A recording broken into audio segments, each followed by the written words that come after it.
Chidimma, Nkem, he said quietly, we've received word that the trial will begin tomorrow. Chidimma's heart skipped a beat. The moment they had been preparing for was finally here. She felt a mixture of fear and determination as she nodded. We are ready, father, she said firmly. His Udo smiled at his daughter, pride and concern mingling in his eyes. I know you are, Chidimma. You've shown strength beyond your years. But remember, no matter what happens, we stand together as a family. Chidimma nodded, feeling the weight of her father's words. The trial would determine not only her mother's fate but also the future of their family in the kingdom. She knew that the coming day would be one of the most challenging of her life. That night, sleep was elusive. Chidimma lay in bed, staring up at the ceiling, her mind filled with worries and questions. What if the trial didn't go as they hoped? What if there were forces working against them that they hadn't anticipated? She tried to push these thoughts away, reminding herself of the strength she had found within her over the past weeks. As dawn broke, Chidimma rose early, preparing herself for the long day ahead. She dressed carefully, choosing a simple but dignified outfit that reflected her determination and respect for the occasion. When she stepped outside, she found her father and Nkem waiting for her. They shared a brief, solemn moment of solidarity before setting out for the palace. The courtroom was already filled with people by the time they arrived. Villagers, nobles, and elders had gathered to witness the trial, their faces reflecting a mix of curiosity, concern, and anticipation. Chidimma felt their eyes on her as she entered, but she kept her head high, refusing to let their stares intimidate her. At the front of the room, the king sat on his throne, flanked by his advisors. Zora stood before him, her hands bound, but her posture was proud and unyielding. Chidimma's heart ached at the sight of her mother, but she was relieved to see that Zora had not lost her strength. The trial began with the king's advisor reading out the charges against Zora. The room was silent as he listed the accusations, each one more damning than the last. Chidimma clenched her fist, knowing that these were the lies Chief Okoye had spread to ruin her mother. When the advisor finished, King Obinna turned to Zora. You have heard the charges against you, Zora of Umidike. How do you plead? Zora lifted her head, her voice clear and steady. Not guilty, Your Majesty. I am innocent of these crimes. The king nodded and motioned for the proceedings to continue. One by one, witnesses were called to testify. Some were villagers who had been influenced by Chief Okoye's lies, but others were people who had known Zora and could speak to her character and the good she had done for the community. Chidimma watched as Nkem stepped forward to testify. He spoke confidently, recounting the evidence they had gathered and the truth they had uncovered about Chief Okoye's schemes. The crowd murmured in surprise as Nkem revealed the depth of the chief's corruption.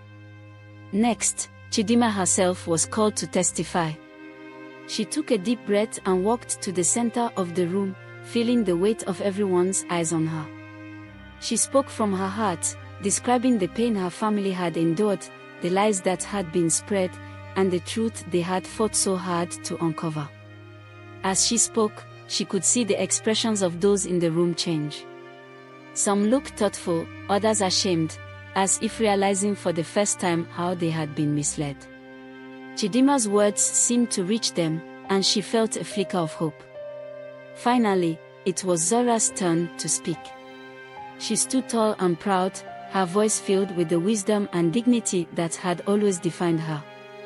Your Majesty, Zora began, I came to this kingdom as a stranger, but I have always sought to contribute to its well-being. I have treated its people with kindness and respect, and I have worked to build a life here with my family. The accusations against me are false, the result of a man's greed and hunger for power. She paused, looking around the room, her gaze meeting each person's eyes. I ask only for the truth to be recognized, and for justice to be done. Not just for me, but for my daughter, Chidimma, who has shown more courage and determination than anyone I have ever known. Chidimma felt tears well up in her eyes at her mother's words. She reached out and squeezed her father's hand, drawing strength from his steady presence. When Zora finished speaking, the room was silent. King Obinna looked thoughtful, his eyes narrowed as he considered everything that had been said. The weight of the decision he was about to make was clear on his face. Finally, after what felt like an eternity, the king spoke. "Zora of Umudike," King Obinna said, his voice carrying authority and finality, "you have been accused of grave crimes, but the evidence presented in your defense is strong. It is clear that you have been the victim of a malicious plot, and the true culprit has already been brought to justice." He paused, letting his words sink in. "In light of this, I find you not guilty of all charges. You are hereby free, and your honor is restored." A collective gasp of relief swept through the room. Chidimma felt a surge of joy and gratitude as tears streamed down her face. Her mother was free. Justice had prevailed. Zara bowed her head in gratitude. "Thank you, Your Majesty," she said, her voice filled with emotion. The king nodded. "Your strength and resilience have been an example to us all. Go in peace, Zara, and may your family find the happiness they deserve." As Zora was unbound and allowed to leave the courtroom, Chidimma rushed forward to embrace her. They held each other tightly, the weight of the past weeks melting away in that moment of relief and love. Udo and Nkem joined them, and the four of them stood together, a family reunited and stronger than ever. The trial was over, and they had won, but Chidimma knew that this was not the end of their journey. As they left the palace, the sun shining brightly above them, Chidimma felt a sense of peace and hope for the future. There were still challenges ahead, but she was no longer afraid. She had faced the darkness and come out stronger on the other side. And as she walked beside her mother, father, and Nkem, Chidimma knew that they could face anything, as long as they stood together. A new dawn in Umudike. In the days following Zara's acquittal, the village of Umudike buzzed with conversation. The trial had left a lasting impact on the kingdom, with many people reflecting on the events that had unfolded. The once powerful Chief Okoye had been stripped of his title and land, and Zora's name had been cleared. But the journey had only begun for Chidimma and her family. As life slowly returned to normal, Chidimma found herself at the center of attention. Villagers who had once looked at her with suspicion now approached her with admiration and curiosity. Some apologized for their previous treatment of her and her family, while others offered help and support in any way they could. But not everyone had accepted the outcome of the trial. In the shadows, whispers of dissent and discontent began to spread. There were those who still believed that an outsider like Zora had no place in their kingdom, and they resented the power and influence that Udo's family now held. One evening, as the sun dipped low in the sky, Chidimma sat on a small hill overlooking the village. The air was cool and calm, but her mind was troubled.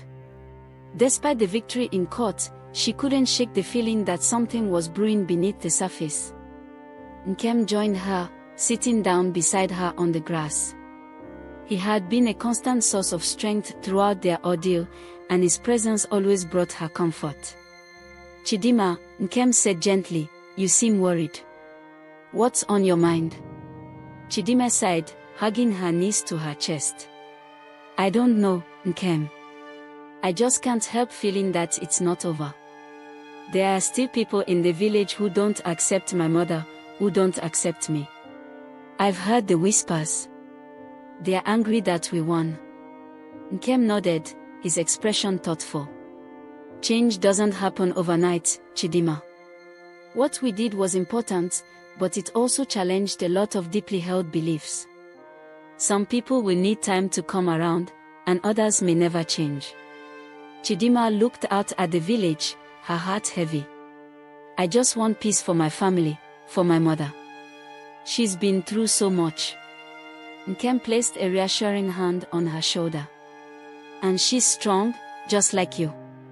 But you're right to be cautious. We've won one battle, but the fight isn't over. We have to stay vigilant. CHIDIMMA nodded, appreciating his words. She knew he was right. The victory in court had been a huge step, but there were still challenges ahead.